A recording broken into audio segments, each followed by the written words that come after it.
Hello everyone, how you doing? Jonathan Casey here with Mercury's Messenger Astrology, here to talk about February 2nd, 2020. 2020. The mirror. The mirror, and we are in the first quarter of this moon phase. So halfway between the new moon and the full moon. So what do we have going on today is we have the moon in Taurus, which is squaring the sun, first quarter moon, and is making a trine to Jupiter. Okay, so let's talk about that today. Let's take a look at the chart here. So the moon over here in Taurus, as I was saying, squaring the sun and trining Jupiter. So basically, what I feel is we're in Aquarius season, and I feel like Aquarius season, the timing of it being at the end of January, beginning of February, basically most of February, um, we have now started the new year, right? And so I'm kind of looking at it as the two lines are um, bridging the past, the year we've just went through, with the year that we're envisioning, and trying to find that middle uh, path to flow within that middle river kind of deal. um, and we're in a middle ground here between um, moon the new moon and the full moon. And so Taurus, the moon in Taurus, we're kind of, feeling that the grounds that we're on, as we're expanding, starting to build that new foundation, uh, something solid on this surface, right? Both Earth signs, but Taurus is more of the surface, when Capricorn is the solid foundation. So that's sort of what's going on here, um, and really, I'm gonna transmit more what I want to say, I guess, with again going to my Facebook post today. I really wrote a long post. Um, Sorry, I didn't prepare it on the screen like I was in the past. Sorry for that. Let's just take a second here. And why is this doing that?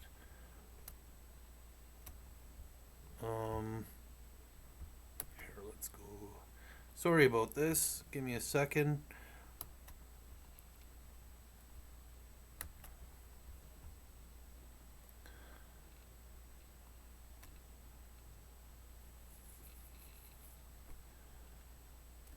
Oh, I should have been better prepared.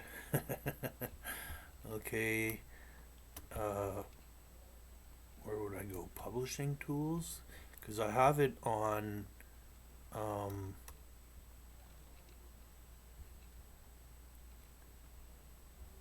I have it set to be published at 9 o'clock tonight, so it's not just on my wall. I got a scheduled post. Perfect. There we go.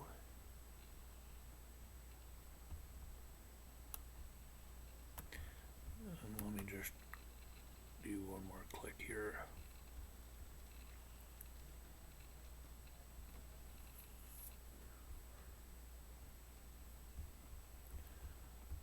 Okay. Come on. You're almost there. Hey. So, I just want to show. I like it when it's like this. There we go. So I drew today the Seven of Arrows. So the Wildwoods Tarot deck seems to kind of double up almost as a oracle deck, because it attaches keywords often.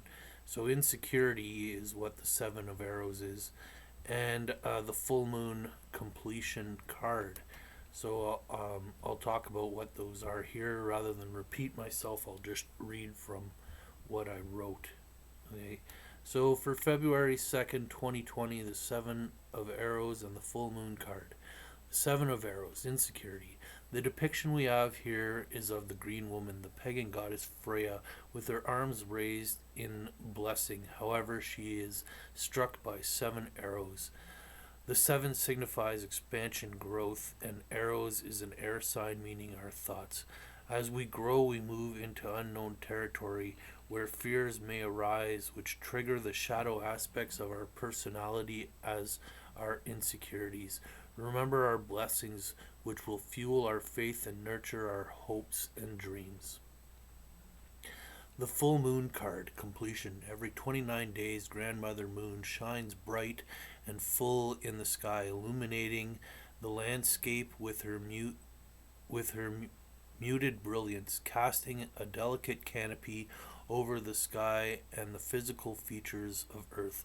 This beautiful orb reminds us of all the cycles that have their time of completion and fulfillment. It is an omen to be thankful for our blessings and accomplishments as we journey through the everlasting cycles of life. Okay, so cards in unity. I really like this is the first time I had to split into a new paragraph. Like, look at all that I wrote here. Uh, both of these cards very feminine in nature, in essence, um, and we're well, I'll just read rather than go through this. So, cards in unity. In January, we now have crossed the peak of the Saturn and Pluto conjunction that has been building all through 2019, and the anticlimax energies require us to rebuild our sense of security. This process requires expanding growth into unknown territories, which may trigger the insecurities we harbor deep within our psyche. We are currently at the first quarter of this lunar cycle, building towards a full moon in Leo, and at this time Venus will be conjunct Black Moon Lilith and Chiron in Aries. This symbolizes the merging of the two polarities of the divine woman, her strength and confidence, which ignites her power of influence and persuasion, with her gentle, nurturing, and loving, compassionate side, where we all feel safe in her arms. This image, how can we not think of the woman goddess Freya, the universal mother, the great grandmother, the wild woman, the divine feminine energy? The cycle of life, death, and rebirth, the healing of our wounds, and the beginning of a new cycle is culminating, and we must triumph over all the insecurities that were triggered leading up to January. We must rekindle our faith, reignite our hope, and fortify a sense of emotional security. This upcoming Leo full moon is not about the king. Is not about the king. Sorry. This upcoming Leo full moon is not about the king of the jungle, but of the queen. I feel like I should add rather. This upcoming Leo full moon is not about the king of the jungle, but rather of the queen, the lioness, the one who is on the hunt to feed, protect, and nurture her pride, and the one who gives warning from immediate dangers or prey. We are nearing the rise of the divine feminine, a new world or age, no longer led by a patriarchy, as fear will no longer be our hindrance, but rather the fuel to reignite a new spark in humanity. That's what I got from these cards today, and I really feel they reflect the energy. As soon as I got this card, knew I knew that Venus and Lilith were coming to conjunct on that full moon, and I feel the timing impeccable with it being at that quarter square, quarter of her way to Leo, and right away, it made me think of this not being about the king, but rather the queen, and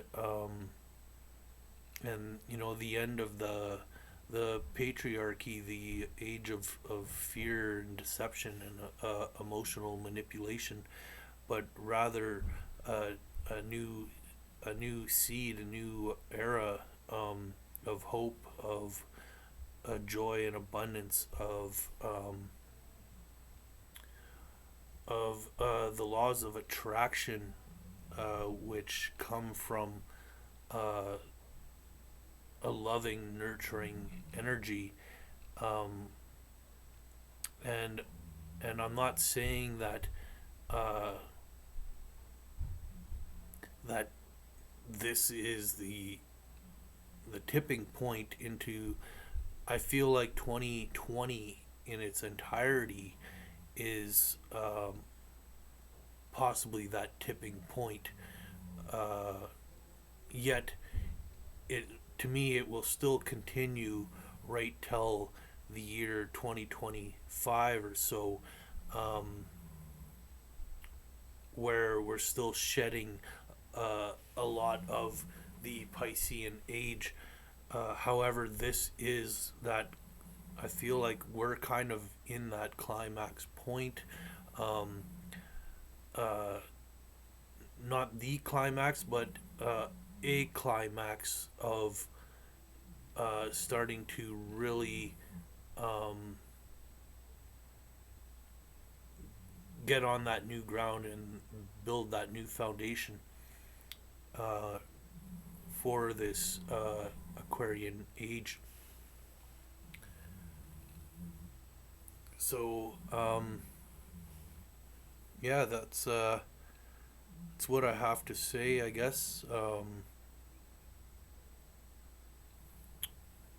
Uh, I was kind of just briefly thinking about the moon and how the moon is about emotion and kind of a water sign, and we're mostly built of water, and the Aquarian age is the water bearer, even though it's an air sign.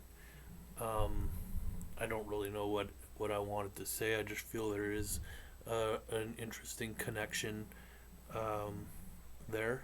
And anyhow, um, that's my video for today. Thank you very much for watching. Um, I'll see you guys all again tomorrow. Thanks again. Bye now.